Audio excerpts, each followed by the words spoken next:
Thank you for joining me today. It is my pleasure to provide this guided meditation on Indigenous Peoples Day. And so I wanted this meditation to really speak to Indigenous cultures and Indigenous practices. So today, let's start first with the breath. I will guide you through a 5-second inhale and a 5-second exhale, and all you have to do is match your breathing to my count, and then we'll go right into the guided meditation. So go ahead and just get comfortable in your chair. Just begin to notice your feet on the floor, your back against the chair. Notice how gravity is pulling you down towards the earth. And then just find your breath, noticing the cool air coming in through the mouth or nose and exhaling the warm air. And as you take a couple of deep breaths, we'll begin the guided portion. And just inhale, 1, 2, 3, 4, 5. Exhale, 1, 2, 3, 4, 5. Inhale, 1, 2, 3, 4, 5. Exhale, 1, 2, 3, 4, 5. Inhale, 1, 2, 3, 4, 5. Exhale, 1, 2, 3, 4, 5. Inhale, 1, 2, 3, 4, 5. Exhale, 1, 2, 3, 4, 5. Inhale, 1, 2, 3, 4, 5. Exhale, 1, 2, 3, 4, 5. Now just keep breathing just like that. Calm, relaxing breaths. You don't have to think about it too much. Just let your body continue to breathe comfortably. And then pull your attention to Indigenous peoples around the world today and the histories from where they came. Most Indigenous cultures had some form of storytelling that they used to help people understand the wisdom of their forefathers, to help pass on stories, truths, cautionary tales, and other uses of stories that would persist through the centuries until we began writing. And so as you envision these peoples, these early humans prior to the adoption and shortly after the adoption, but maybe nowhere near the adoption of writing, these epicenters of cultures, of peoples that revolved around music and stories. And so now, today in 2024, whether you reside here in the US or somewhere else, just begin to envision some of these cultures. For instance, perhaps you find yourself somewhere in Africa, one of the earliest adopters of drumming, where the drums they would use to speak to each other across miles. Similar to Morse code, they would even call these drums talking drums. And some scholars believe that words came from mimicking the drums and the sounds of the drums. Maybe you can even see how these ancient peoples would dance around the fires, telling stories in masks and tribal apparel. Stories to warn children of what to do and what not to do. Stories of gods, of beliefs, of heroes and warriors. And then maybe allow your focus to go even further east into India, where people here celebrated differently through different kinds of practices,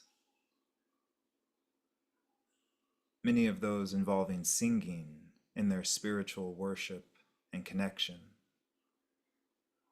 the belief of multiple deities, and the instruments that would come from those locations. How yoga would become a practice to connect with the earth and with all things.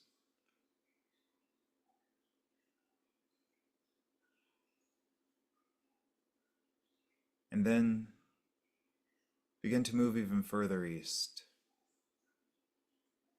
Now moving into China, into Asia and East Asia, where the practices change here too, with drums playing an important role in communication across long distances, such as on the Great Wall of China, and how they used these different tools and methods to communicate. But then also how they found connection in even the remotest places on the earth. In Northeast Asia, the Siberian Peninsula, cold, where they would wear buffalo skins and create huts out of the same kinds of materials to keep warm. And then in the Southeast Asian provinces, where other forms of worship and practice would be adopted,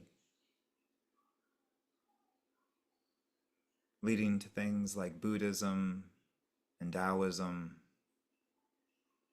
even Hinduism and its variants. And as if you move even further east, now moving into Alaska and down to North America, the native indigenous peoples there, and how they connected through the stories they told in the stars, the stories that they told about life and the connection of life,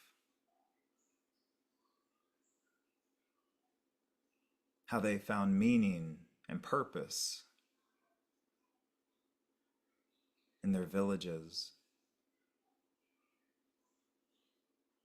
And moving south now into South America and Central America, where these native practices would differ,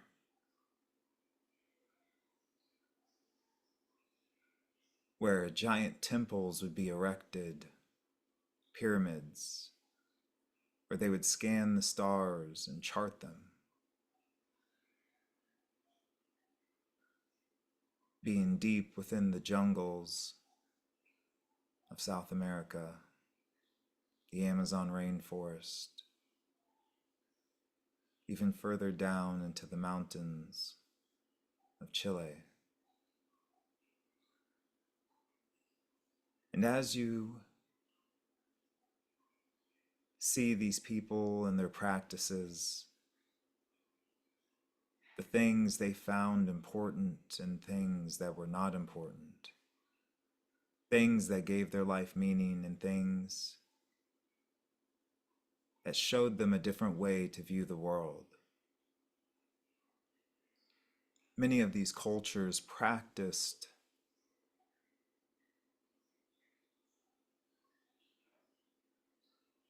a way of perceiving the world that is so different from ours today. And in some cases, it may be difficult for us to even grasp some of their concepts. And so on this day in 2024,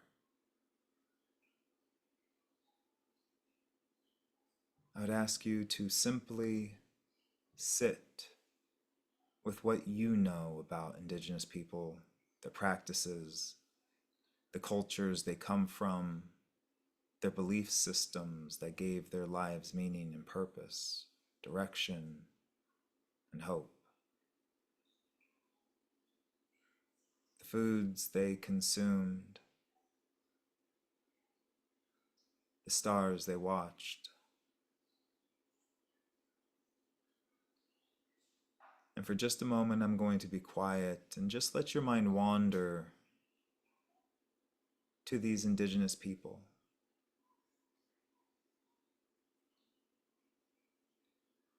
And listen to their stories. And I'll be quiet now.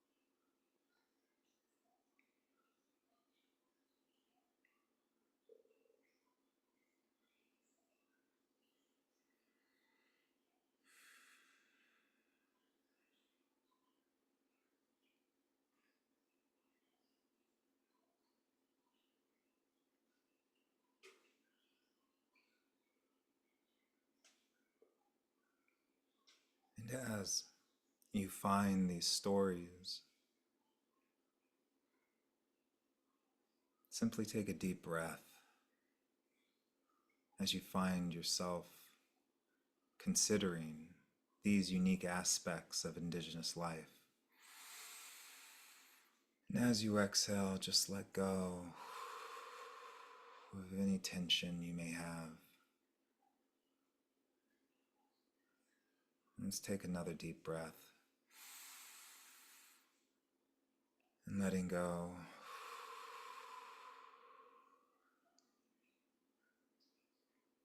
Stories are a powerful form of communication,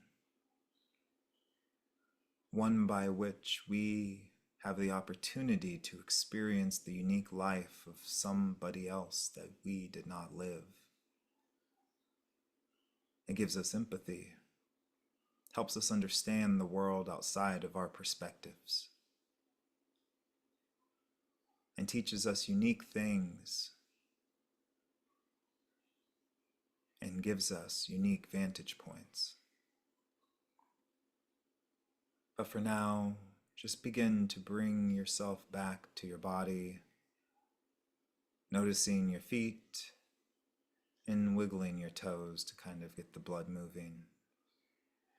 And moving up the body and down the arms to the fingers and just moving the fingers slightly, getting the blood moving there too. Then up to the neck, the chin and jaw, and then to the top of the head. And when you are ready, you can return to the room and open your eyes.